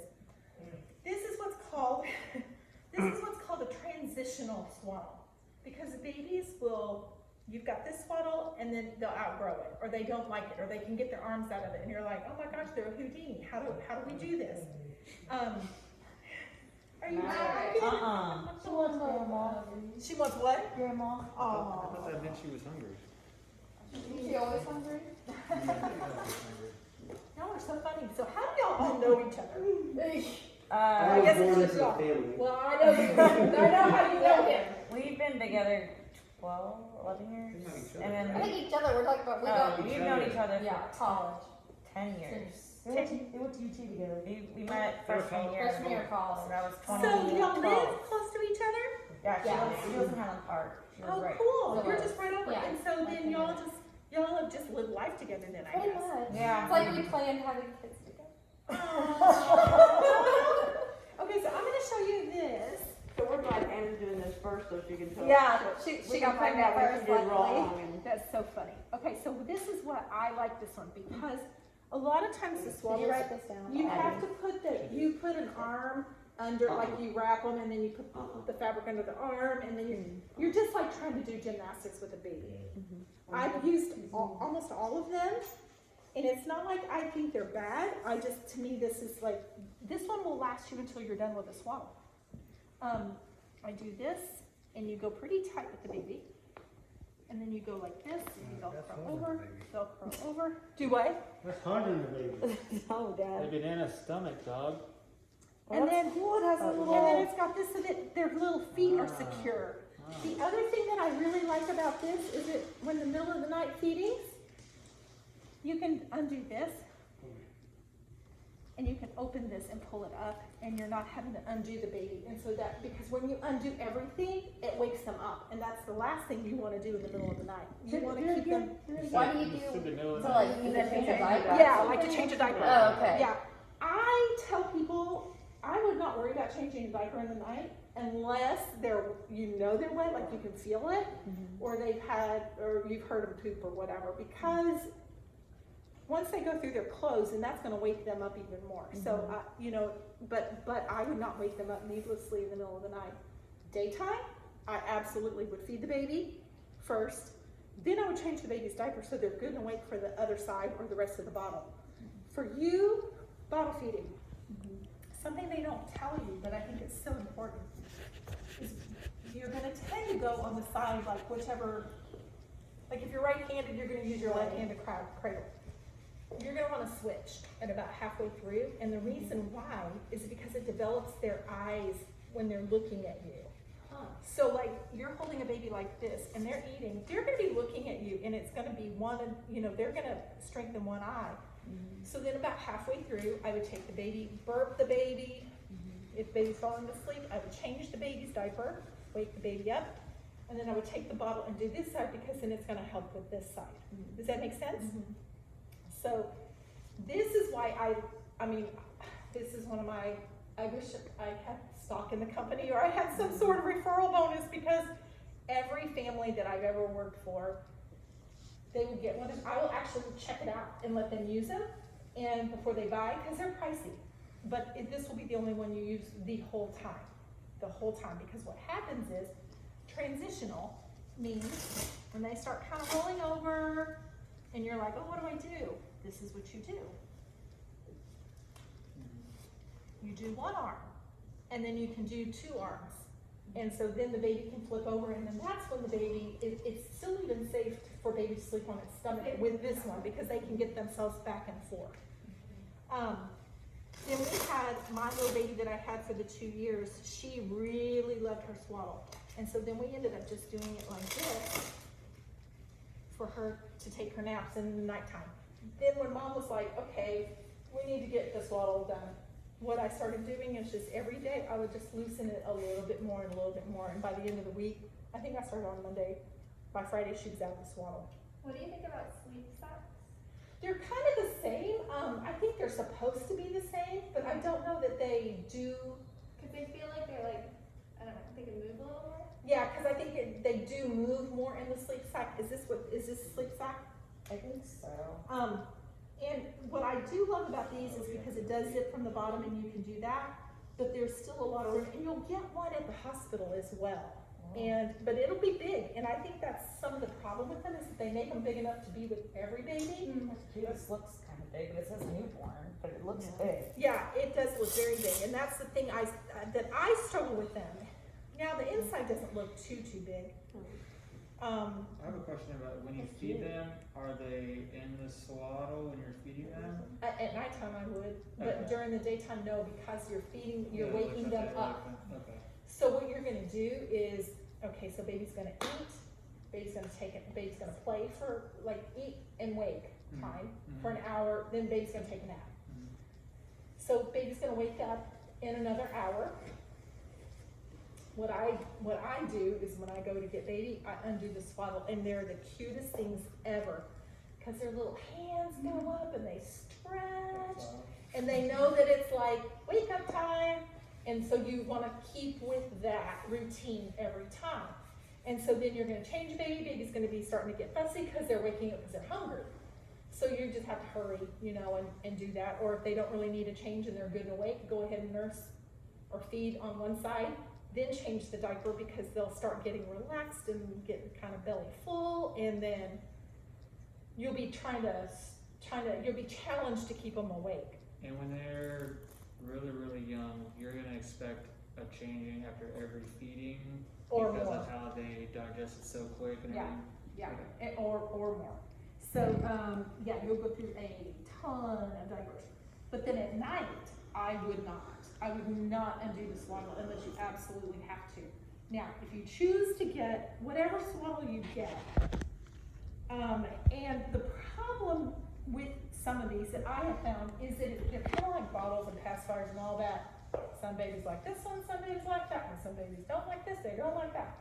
I've never had a baby one not like this, not one. So it saves you a little bit of that, well, we're gonna trial and error this. But I tell everyone, if you're gonna do this one, or whatever you choose, have two. This one specifically, I think you can dry these. This one specifically, you cannot dry because of the fabric. Now, I don't know about these, does it say? Can you find the little? What do you mean you can't Those are dry? color So products. you just have to hand dry? You have to let it hang dry, and so Okay. you're gonna have like blowouts, or they're gonna wet through, or Right. spit up, or Spit whatever. up, They're just gonna get dirty. And you wanna have another one available so that you don't miss swaddling for the next nap time. Yeah, hand wash and lay flat to dry. So it's the same because it's this fabric. This one you can dry, so Yes, yeah. it's a sleep sack. But still gonna want to. Yeah, you're still gonna want a couple of them, whatever they are. So, so Do there's, you also, have recommendations as far as everything else, like the things they put in the pacifiers and all the other stuff, like diapers, what you think are the best and all of that? or- I think it's, a lot of it is just personal preference. Okay. Now, I did bring several of mine, and I did bring diapers. Does anybody need to practice diapering? I've never Yeah. done You've never diapered? Okay, I brought diapers for us to practice on. So, and it's not gonna be near as easy on a baby like this as it is to be a real baby that's squirming, and they hate getting their diaper changed. I'm just gonna tell y'all, it's cold, it's wet, it's not inside mama, it's, you know, it's just, it's not fun for them. But they get used to it very quick, and you just have to go, it's probably a week or two that they're like really throwing a fit. They don't like their clothes being put on, they don't like their clothes taken off, it's just, everything is new, and they're having a hard time with it, so that's that. And they wear a diaper even over their umbilical cord till it falls off, right? Or do they? You will fold it down, or if, depending on how big your baby is, my baby never fit in the newborn diapers that had the little cutout, mine never did, I had 10-pound babies, and, Oh my God. so they went, straight into not the newborn Yeah. I diapers. can't remember what I was. But they went into size 1 diapers, and so I just had to fold it down because you don't want that to get wet. Somewhere Because in it there. could get infected. So you do want to keep that dry. They'll tell you just to keep it dry. Let me think, see, what else do we have? I'll show you a few. Okay, are you, either one of you planning to baby wear? The what? Baby wear, do you know what that is? Where you wear the baby with a wrap. Oh, yeah. I mean, we have the baby, The Bajor. cat thing? Ergo or whatever it is. Okay, you're gonna No, want the to one where you fold it wrap out. it. Okay, The one that's like a backpack already. okay, so a newborn will probably not do well in those at first. They're gonna have a little bit more of being able to sit up and be able to move around, depending on how they're made. They may say that they're for newborns. I don't know the one you have. But we're not, we're not, when we're we won't not, do that. we're not going anywhere anyway the first, like. Yeah. Well, this is the thing about baby wrapping. They can do stuff. This is the thing about baby wrapping, and I do it because the main reason why I do it is because because there's gonna be nights. That baby's not gonna sleep unless that baby is on mute, and you're like, I have got to sleep, what do I do? And there's times that as a doula, I'm like, this baby's not gonna do anything unless it's laying on me, because that's what they do. It's gonna take, this period that you're going into is called the 4th trimester. And you have to look at it that way, that it is a trimester of getting adjusted to a baby and doing all the things that baby needs to do to adjust to life. So there's been times when I could see, like right here, I would probably lay on that thing so that I'm up and I've got baby here, and I wanna be able to, I'm watching TV, I'm doing whatever, but I'm gonna wanna doze off. But I don't wanna drop baby, I don't wanna lose my grip on baby. So I will wrap baby up so that baby stays secure on me. You also I advocate baby wearing, just to be able to move around the house, just to be able to do something when baby needs to, it needs to be close to you. So if you don't plan on using one of these, then I won't go into it, but if you decide you want to, I mean, they're a long piece of fabric, there's a way to wrap them so that they're secure on you. You can find them on YouTube on how to do it, and I can help you with that as well when you want to. Let me go through this. I got one for my puppy, and I couldn't wrap it right, so I didn't get to use it. That was a blessing. Okay, But I kept trying, and then it kept getting loose. That's why I didn't think oh, it'd be good yeah, for a well, baby. it just depends on how you set it I up have to across really- your back, because it's crisscross, and you knot it and all kinds of stuff. That's all I have. You have this one. I'm gonna tell you why I love this pacifier. Number one, this is the kind of pacifier they get at the hospital, so they're kind of used to it. But my most favorite thing about this pacifier, 2 things. Number one, when they lose it, you can find it. It'll be in the dark, you can reach for it, you can grab it. The other thing is when I told you how they don't know how to keep them in, right? What you can do is, I wish this baby turned its head, but it's not. So you put the pacifier in, you can situate this little thing to where it props up, and you don't have to like keep putting it in their mouth. It will stay there. It will help it to stay. So whatever animal, you've seen these, they make a ton of them. And It's then, not a certain brand or anything. this one is a Soothy, Soothie. And I got it on Amazon. They have a bajillion different little animals. They're as cute as they can be. But you can wash it. You can, then it makes it easier even for baby to start grabbing when they are able to do it, and they can find it a lot easier as well. So I always recommend one of these. Without don't we this, have- it's just this little thing. Don't Okay, we when have you say large, yeah, y'all do them large? Yeah. Two of them. Okay. Yeah, so these are great. Okay, so what I'm gonna do now, before we do any diapering, is I'm gonna give you guys these. Oopsie. I'm gonna give you guys these, and we're gonna go through these papers. Y'all can maybe share. And you're gonna wanna have this for reference, We can share it at some point. Did that one or here? and then, so, some of this is gonna be like pretty basic, and some of it's gonna be it's not gonna make sense right now. Before we get into this, Sure. could you tell us about, like pumping and storing milk and how long? that Okay, do you works? plan to pump? I plan to breastfeed, and then if I, Because like, won't that help with, like, if she could just pump and then I could take a turn to feed, or do you And then recommend when I- you switch that? Okay, I would not pump until 3 weeks. I would not pump for 3 weeks. I would let you and the baby get your supply established. And, do Sounds good, sounds good to me. Rest up. now, when I say that, if you feel like you're over full, baby's not getting it all out, you can go ahead and pump and get some out to get some relief. Then I would start storing it, and, I would, you freeze it, or if you're gonna use it that night, you can keep it in the refrigerator, and it's not a big deal. Then you're gonna have bottles so that dad can feed the baby in the night, so that you can maybe miss a feeding, and you can sleep through it, which would be super helpful. After 3 weeks of it. Well, no, what I'm saying is even if. That's right. No, what I'm saying as far as like pumping for supply, Oh, but I'm saying might be able to pump after because you're gonna have an oversupply at first until y'all get it. That's one of the reasons why you don't wanna pump a lot, is because the more your milk is based on supply and demand. So whatever the baby eats or whatever you pump from this day, the next day it will supply that. It's a 24-hour cycle.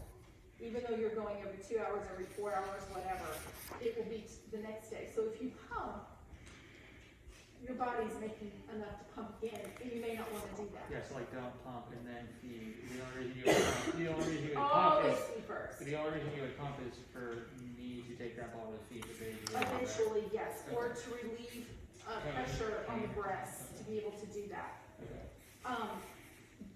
But then after 3 weeks, I would still put baby on the breast first, and then pump anything out after that.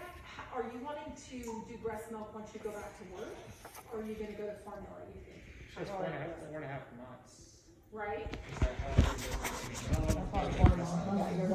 I nurse for 12 months, so like, I mean, people nurse, 3 months. I mean, I don't for you. Yeah, I'm saying for you, the most I would do. you may not, I mean, you might do 6 weeks and go, this is for I the. did 6 weeks. Mom couldn't handle it. And she hurt me so bad. She'd be crying and I'd be crying and we'd all be It's crying. hard. It is hard, but then you get into a groove and it just flows. But I know if you're wanting your brother to take care of her, if you're wanting your parents, you're gonna wanna have something else.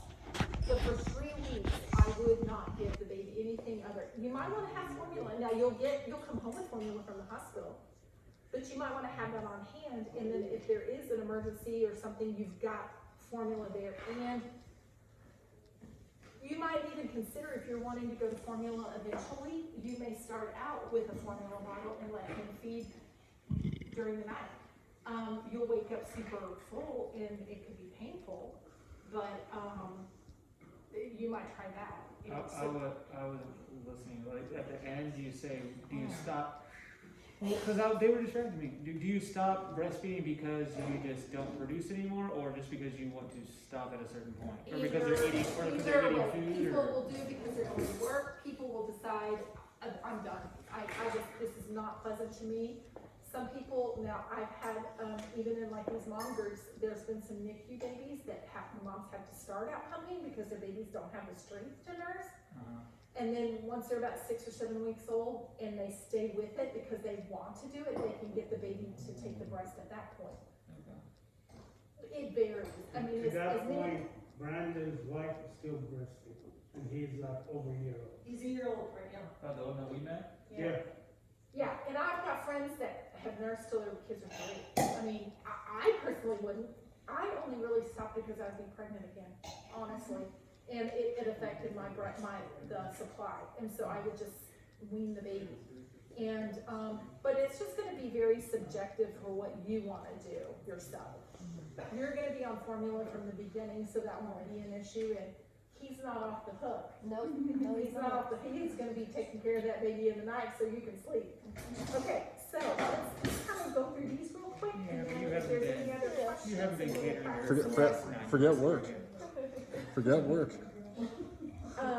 So right here, it's my birthday, give me a hug. They talk about skin to skin, what you're gonna wanna do with breastfeeding. It's gonna give you, ways to do that. The hospitals are a lot more amiable to that now than they used to be. So we've got that goes into what, and then the backside of it talks about baby wearing and why you want a baby wear it, the benefits of it. Again, it's to have your, it's all subjective, it's what you want. But you can read all that and it talks about that. So here is a whole thing on breastfeeding, and it talks about positions. Breastfeeding should not hurt, so you're doing it wrong, Mom. So sometimes if it does hurt, it can be, and your baby will get checked for this, even if you're bottle feeding. And we didn't have this they didn't do this when we were having babies, but it could have a tongue or lip tie. And I don't understand why that's such a common thing now, but I do have a friend that is my age that just got his tongue and lip tie revived. So it did happen, they just didn't know. Good on your side of the lip balm. So I think it was your fault. So it could have been that there was a tongue really tight and it was not, it just was not a good latch. So here it talks about, you know, I'm not gonna go in detail through this since you're the one that's nursing and you're not, but we can, definitely talk about it at another time. So this here is, it talks about pumping, it talks about breastfeeding, if you're doing too much, if you're making too little, what you can do with that. Again, I can help you. Things to avoid. This is one of those things that people use all the time. How do you know when like one breast is out and you switch to the next? I'm gonna tell you, that's a great question. I'm gonna tell you, at first, you That's a won't know. flashing red light. Like you just don't. Yeah, it starts blinking. No, I'm just kidding. No, once the baby gets really good and the milk supply is regulated to the baby, you start on one side and baby's gonna get that foremilk and it will empty, and it will get the hind milk and it'll empty the breast. Foremilk is less fat, hind milk is higher fat. So that's when you stop and baby will get agitated. You'll be able to tell. And you can to feel. empty the breast then. Do what? You want to empty the breast because that's when it gets the more nutritious milk. You at the want to end. do the breast, but you won't be able to at first. It won't happen at first, but you still want to do this. You'll start with one breast and go like 10 or 15 minutes. Then you're gonna change the baby's 10 diaper. or 15 minutes? Yeah, So yeah. baby will nurse for like hours. You will nurse, well, baby will get more proficient and baby will be emptying you out in 10 minutes. So just at first, it's gonna be that's gonna be your main job, is feeding the baby. Oh, wow. So, yeah. You're the cat, you're the cat. Yeah. Now, if I could tell Oh, you you, didn't know that? if I could tell you things to do right now, They have to cut nipple stuff. I would start trying to get your nipples in condition, and the best way I found, for me personally, is that I would take if you have a nursing bra, is to take that off, or just to go without a bra and let the friction of whatever you're wearing just go against your nipples and just like get them ready for some friction. It really, I mean, yeah, it's a big deal, but I loved it. I just loved it. It was like the most beautiful thing. You're gonna burn all the calories. Yeah. Yeah, you do now. I didn't ever lose weight until after I stopped lifting because I think my body was holding on to weight, to fat, to produce the fat. Yeah. So then, okay, so back to your question. So then you're gonna change the baby's diaper, wake the baby back up, because baby will be kind of like, you know, oh, I'm kind of full, so I'm kind of sleepy, but you know they didn't finish this side at all. So then you're gonna go to this side. This side's not gonna get empty because they went ahead and got all of this. This side's not gonna get empty. So the next feeding, you're gonna start with this side and then move to the other. How do you remember? Just like a little check over here? There's actually some apps that you can do. I actually did safety pins. Okay. That was old school way, but there are apps that you can do. I highly recommend Baby Connect. There's several other apps that you can get. But I'm gonna tell you, and I'm So happy to Baby get Dating other app. ones as well, but with Baby Connect, if y'all wanna do that one, you can add me to the system, and then I can look and see. And it will tell you, you'll click it and say, left breast, 15 minutes, stop, you know, and you just keep your phone there and you click on. And it tells you kind of the activity for the day. That has been how I troubleshoot a lot of times with parents when I'm from a distance. I'll say, okay, well, let me check your Baby Connect, Gotcha. and then let's kind of troubleshoot and see what's going on. Doesn't look like baby got enough to eat, doesn't look like there was enough wait time, enough nap time, maybe be overtired. There's like a myriad of things that can happen. Okay, so right here it talks about when baby's fussy. Are y'all on that one? Did we skip over the, because I don't want to just spend too much time on the breastfeeding since you're not, and it's kind of hard until you're doing it. You'll go back and read this stuff a ton. So normal fussiness. Babies are just going to be fussy. You've got to understand that's the only way they know how to communicate. And it's not that they're communicating their displeasure. It's just, until they start learning to make sounds or whatever, and you know that that's pleasure, they just cry. And, or grunt, or, you know, they kind of move around. Speaking of, that was one of the, I never had my kids sit in my room because they are very noisy sleepers. I had my baby, I put the bassinet in the master bath so that it was far enough away that I didn't hear all those little baby noises, the gas, the little, trying to get settled or whatever. But I could hear them when they cried that they were hungry, and it wasn't very far, but I just could not sleep with all the noises, and it just depends on if you've got a quiet sleeper or not. Baby monitor, you have a baby monitor, Yeah, but I never used them because my babies were on a schedule, and I knew when they were gonna be waking up and when they were gonna be sleeping, and I just never use it. I never used the baby swing either, because they did tummy time, and like I just did tummy time, wait time, and then I put them down for a nap. I knew when they were supposed to go to sleep, I knew when they were supposed to wake up. And so I never really used a swing. So, I mean, that was one of those things that I was like, why do I have this? I've never used it. It was just a big piece of furniture that was collecting toys, you know? When do they switch from the bassinet to the crib? When they're too big. You can put I would start putting the baby in the crib from the beginning, though, just like for day naps or something like that, so that they get used to that, because it's a big space and their room, it's gonna be, if they're not slowly getting used to it, then it's gonna be a foreign space for them when you want them to go in, and it won't be an easy transition. So I would absolutely put them down for daytime naps in their bed, or like if you've got the DockATot, or if you've got a little, something that fits in their crib, you could do that. One of the things that we were told as parents a lot is that you're gonna spoil your baby. You're not ever gonna spoil your baby. You hold your baby as much as you wanna hold your baby. When you need to put your baby down, you put your baby down. But don't ever think that you're gonna spoil your baby. People will say, you're gonna spoil that baby, put that baby down, let that baby cry, you're gonna spoil that baby. Don't. From what I've heard, I'm not a grandma yet, but I've got plenty of friends that are. The things that we learn to do, all of a sudden go out the window, like the don't spoil the baby, and then the grandmas are the ones going, let me have that baby. Let me hold that baby. And it'll be all the time. Dallas, me and you together. Hannah and I are gonna go out.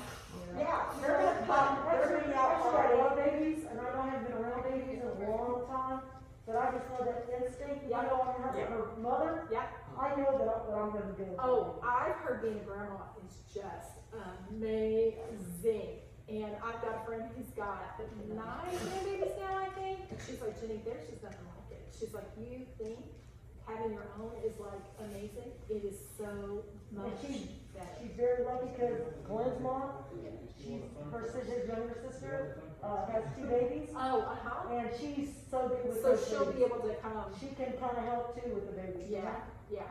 Now, speaking of, let me just tell you, one of the things, so I teach childbirth education as well, and when I teach my childbirth education classes, I tell my parents, as much as you can, and this won't be popular with the grandparents, I'm sure, but as much as you can, take that first week and it just be all, because you're gonna get a myriad of people saying, well, you should do this, or you should try this, or have you done this, or da-da-da-da. You're not gonna feel like visitors, you're gonna be tired. You're gonna wanna set your own pace, and you're gonna wanna become your own family unit. And you're gonna wanna figure things out yourself. If you need help, you can call and ask for help, but I would not plan for help to come at first. Meals, yes. Maybe household help, yes, but nothing that too intrusive for you. I would take this time, I really call it the baby moon. I know they call baby moon that time before you have your baby to go on a trip or whatever. But I think that week, it's such a sacred, beautiful, beautiful time, and I would protect that as much as you can. And then, once that baby's a week, or even 2, however long you can I'm do it. all for that. I unfortunately allowed my daughter to pick up my new puppy. And, literally, I was in She's so Aspen, wonderful. and so I wasn't there. The puppy was with her for 1 week. The puppy's now 3 and still goes to her. as Yeah. my mother. Well, I get it. She's so Dallas,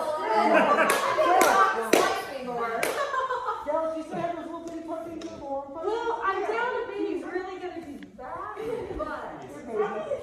but it's a long, yeah. It's a long time that you're gonna want to be. Yes, Through what? exactly. Me and your mom will be doing plenty watching. Oh yeah. So Oh, yeah. Yeah, Well, we're gonna go. So We'll this be doing a goes lot. into, spoil the baby, nighttime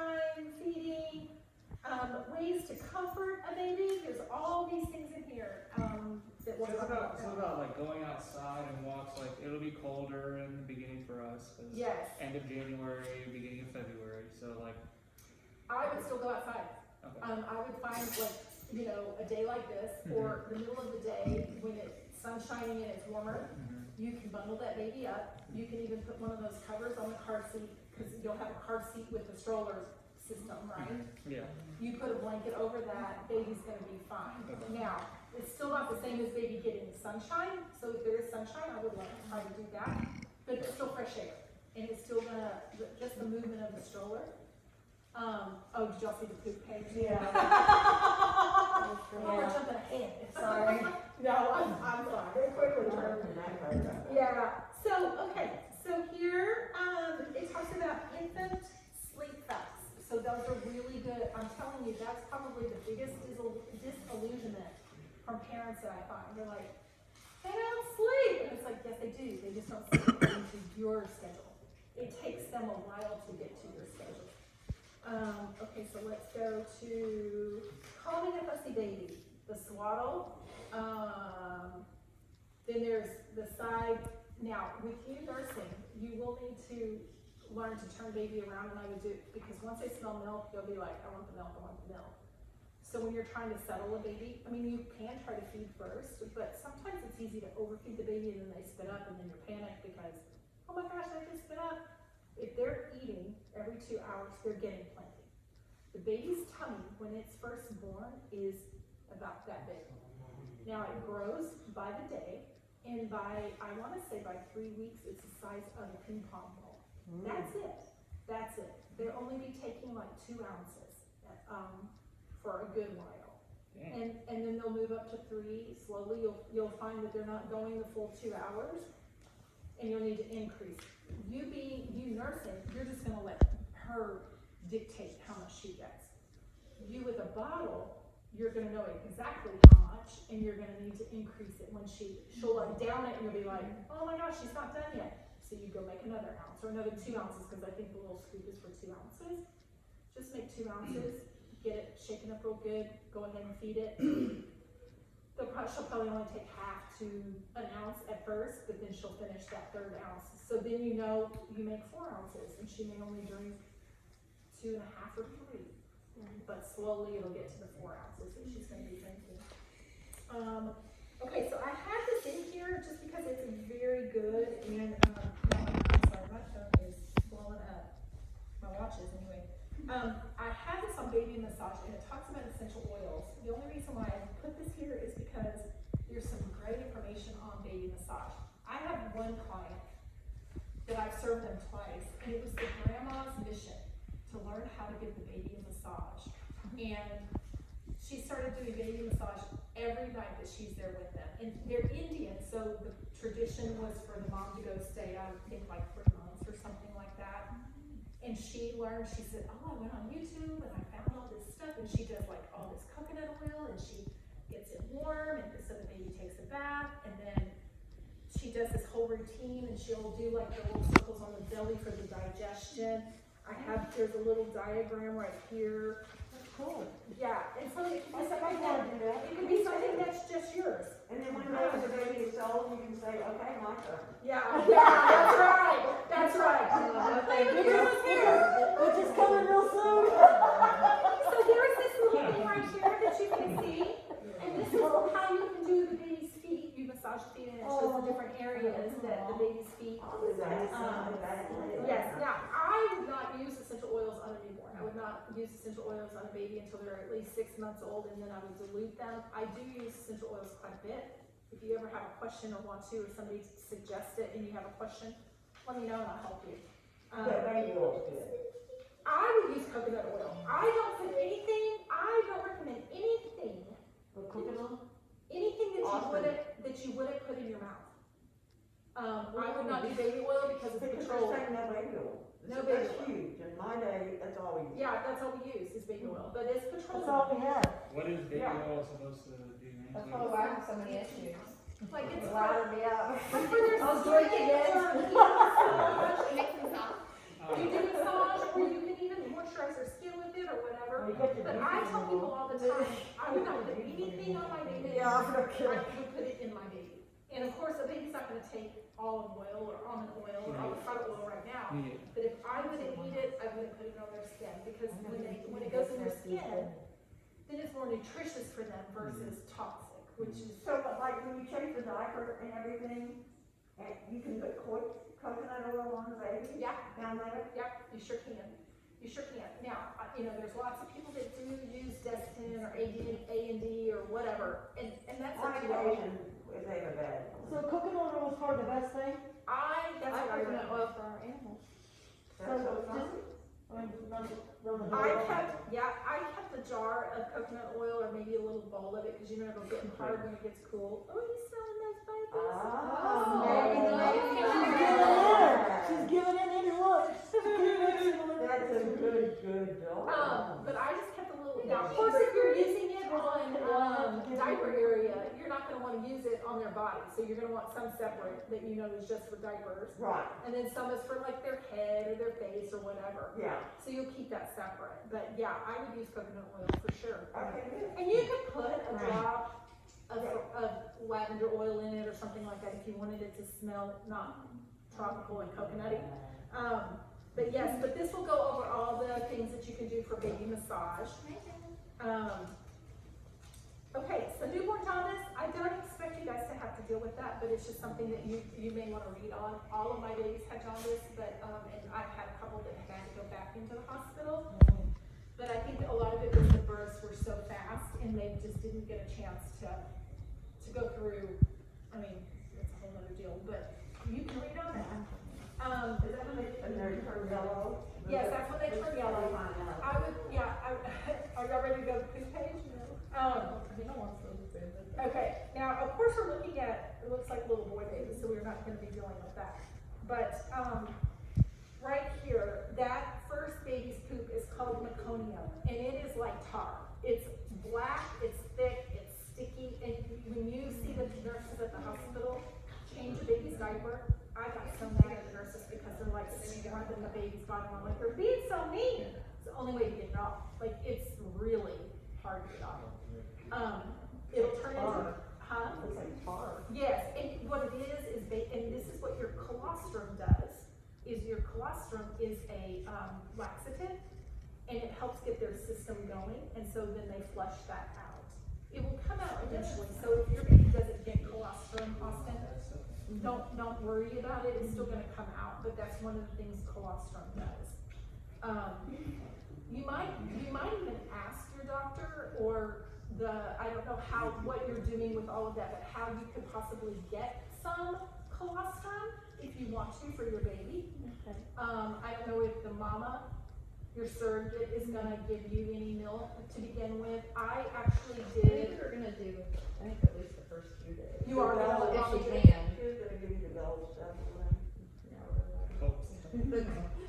Liquid gold. So I actually was a doula for a gay couple, and they had a surrogate, and I went and they were going back and forth to get the milk from the mama. And to me, that was such a sacrifice of love for that mama to Yeah. continue pumping Yeah. and doing all that for that baby.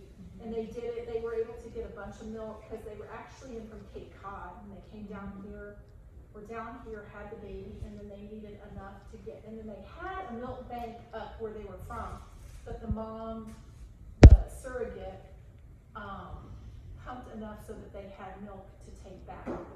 When you talk about the milk bank, is there a bank around here where you can go get milk? There absolutely is, and they screen the milk and make sure that it's, good and all that. It just depends on what you wanna do. Yeah, I mean, if you. There's also a couple of formulas that, depending on how you feel, you may just do regular formula out of the can. For the little baby I kept for the 2 years once she stopped nursing, but that's probably what your baby's doing too. I know, but I've never felt it. Have Still in the game, she's like, Yeah. turning. She's literally, I'm so glad. everyone else has God felt it like forever. That is I'm pointing her on this. Those are I'm not gonna lie, and I'm so happy that we're going over all. Oh, good, I'm so glad. Oh, no, this is great. So then this is where, this next one right here, this transitional poop, and it's a little bit between the meconium regular poop. When you're nursing, this is what poop's gonna look like. It's just gonna be straight up yellow mustardy looking. It may have, there's different pictures here. It may look a little seedy, and when they say seedy, it's little white dots in the poop. What that is undigested fats. And so that's nothing to be concerned about. A lot of parents are concerned when they're like, oh, what is all this in their diaper? It can be watery. And then like there's a picture here with a little bit of blood, but that's what, of course, you're gonna call your doctor, but there's something going on. You're gonna wanna, so it says by day 4, most breastfed babies make 3 or 4 poopy diapers every day. And it's gonna sound super gassy. It'll sound just like they're passing gas, but then all of a sudden they've got like all this stuff coming out. I worked, when I had my first, I worked at Mary Kay Cosmetics, and everybody was wanting to see the baby before I came out. You know, they're like, let's bring the baby up. And so I got her all dolled up and all of her little pink ruffles. Of course, this is way before, this is when we did ruffles and bows and all that stuff. She's like, and all this little stuff, I got all dressed. It took so much energy and effort. And I get up there, and everybody's like oohing and awing over her. And I guess I had just nursed her. I don't know what I had done. I'm gonna go back to this in a second. But so I'm standing there holding her, and everybody's standing in a circle. And all of a sudden, she just goes, and it shoots across. Oh my It gosh. shoots across, and it goes across like 3 or 4 women that were in that deal. And I'm kind That's of. gonna be Andrew. That's what I'm telling Andrew's like, she'll wear a diaper, no big. Yeah, they, especially in will our protect community, you. just be prepared. Just be prepared. He's gonna get it all over him. It's gonna get his Now, mouth. I will tell you, y'all are a little bit at an advantage with having a girl, because you don't have to worry about that whole spraying everywhere, because that is an issue. A boy and a girl is definitely different, I mean, as far as that goes. Yeah, because they're just gonna go down, but you're gonna wanna make sure that you've got a diaper underneath that. Yeah, it was always like, come here. Yeah, you just gotta make sure you got something on top, because they just blow you up. So, yeah, so that's something, I mean, this is gonna be for reference for later, when you're like panicked, when something doesn't look right, you'll be like, ah. Okay, so, here is about bathing and diapering. This will, again, you can go through, we've got this from Huggies. It talks about the umbilical cord, it talks about, with the babe, what you're gonna need. It says right here, cold pressed vegetable oil, petroleum jelly, do not use those. I would not use petroleum jelly. Like That's what we use back then. I know. I use jelly on my kids. Yep, you, Oh, yeah. you don't use Vaseline. They have unpetroleum things. Target's got a whole good, who is that, no, you know that, it's that, couple that are, I'm sorry? Baggy. No, but, They're in Target. this one is at Walmart, but it's, the couple, they're comedians, and he's got a podcast, and he was on Well, they put on a big one. Parenthood, I'll text you the name when I think about it, but they came up with, their own brand of baby products, because they're at Walmart, and they're very affordable, and that was one of the things they wanted to do, is because they said, most of this stuff is not affordable, but Target's got a ton of stuff that you can get. Just check the ingredients, you just don't want anything really. Unpetroleum. Unpetroleum is yeah. I used to make a lot of my own stuff that way. So there's this. So now, okay, any questions before we diaper? Because I think we're done. Have y'all gotten enough information? I think Oh, we've done a real good job. I know it is a lot in there. And, you know, at first I was like, oh, do I really And need then are this? you giving But now us I your did card? There's a lot. Yes. Good. Yeah, we got Are you it. giving us your card? I don't have a card right now, but I'll give you my phone number. Yeah, I'll give you my phone number and my website. I've got information on my website too. So it's jennydodson.com is my website. JDDodson.com? And it's G-I. I'm G-I-N-N-Y. D-O-D-S-O-N. And my phone number that you can text me is 469. Mom's right now. 469-450. 4648. Yeah, she and I have been contacting. How did my daughter find you? So I work part-time, well, I'm with an agency that will get requests, and so Hannah put a request in with Great Expectations. I usually work on my own, always need help with moms that, or postpartum doulas that know kind of what they're doing. And she knew you wanted a class, and I was like, oh, I do class. I mean, I do newborn classes all the time, and so I just got hired to do that. But anything you want from after this, you can just go directly to me. Benny, do you teach them how to put the car seat in the car? Is that something you No, do? but I've got a car seat person, and you can get it done for free to get the car seat in to make sure that it's done, but you have to be certified to do that, and I'm not. But I have people. I actually have a nanny friend when I was nannying that she does that as well, and she works in the area, so she can come over at some point in time. Perfect, okay. But yeah, the fire department will do it. There are car seat people that will do it. So let's just look at this. I'll show you what we do here with the baby. And of course, it's going to be much easier on a baby doll than a real baby. Andrew, are you watching? Changing the diaper? No, I'm actually doing it.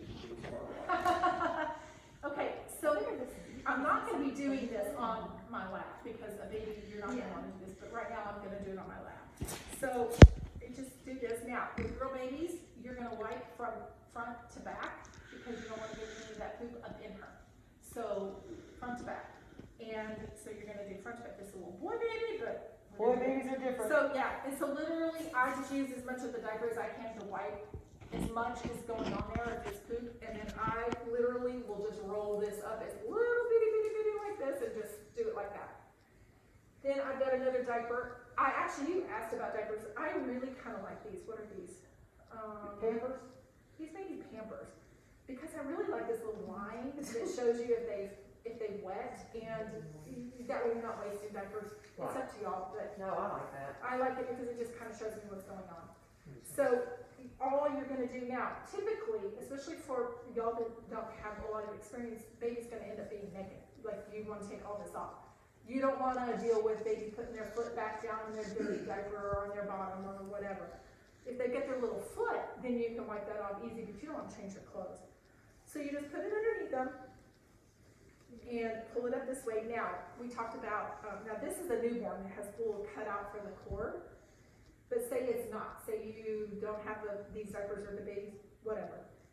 You just fold it down like that, and then you just take the little strip, put it here, put it here. Wait, the cord is not in the diaper, or it's? Yeah, you don't want it in there. The diaper is under the cord, so you folded it down, so like say the cord would be right here. Okay.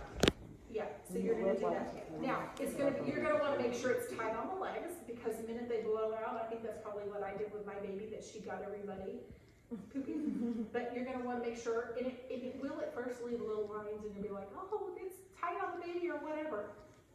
They just have never had anything on them. And so their little skin is gonna be sensitive, it's gonna be tender.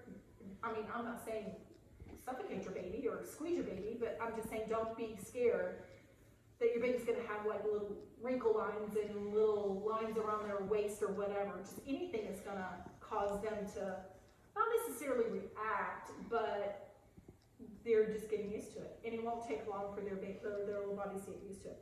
So then that's really all. Do y'all wanna try that?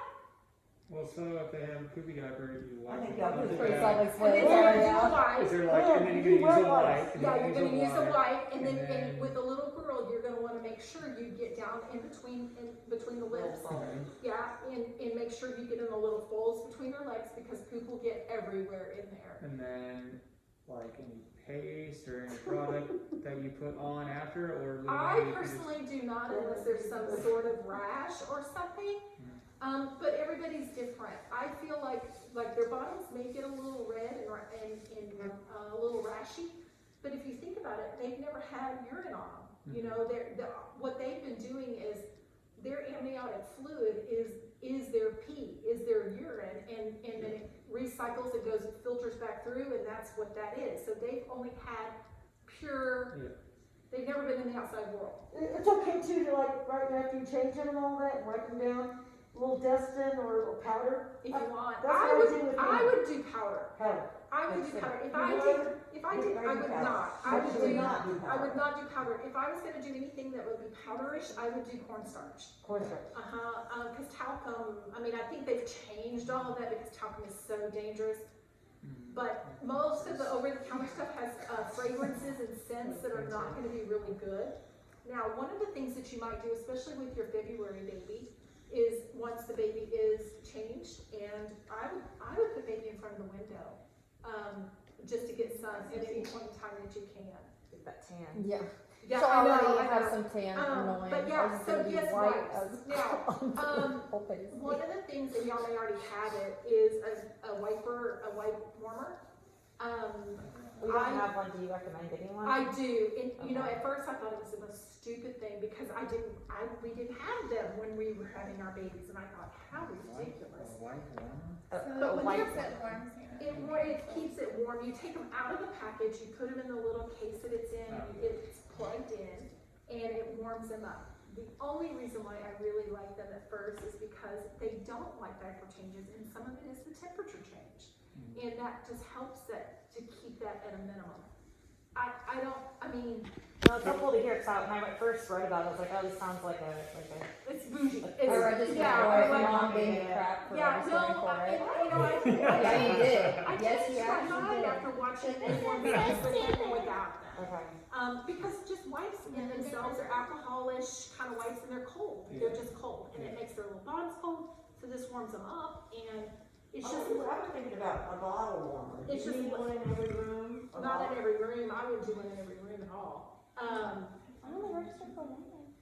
Yeah, I would just keep But it in do the. you keep one like in the bedroom or the baby? Well, I would tell you, if you end up having somebody stay the night for the baby, like if you get a doula or Yeah. grandma's coming, I would probably maybe just move it in there for the Okay. night, because that really does.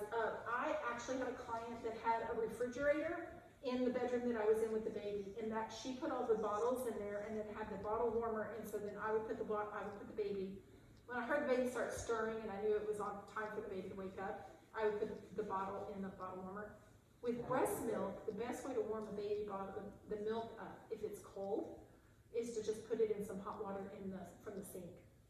Just put the bag in the hot water and let it come. I didn't get a baby warmer because I was just like, I was just gonna do that. Yeah, you probably won't need one. You won't need one until, well, you should need one, because by the time you go to work in your full-time bottles, the baby will take room temperature.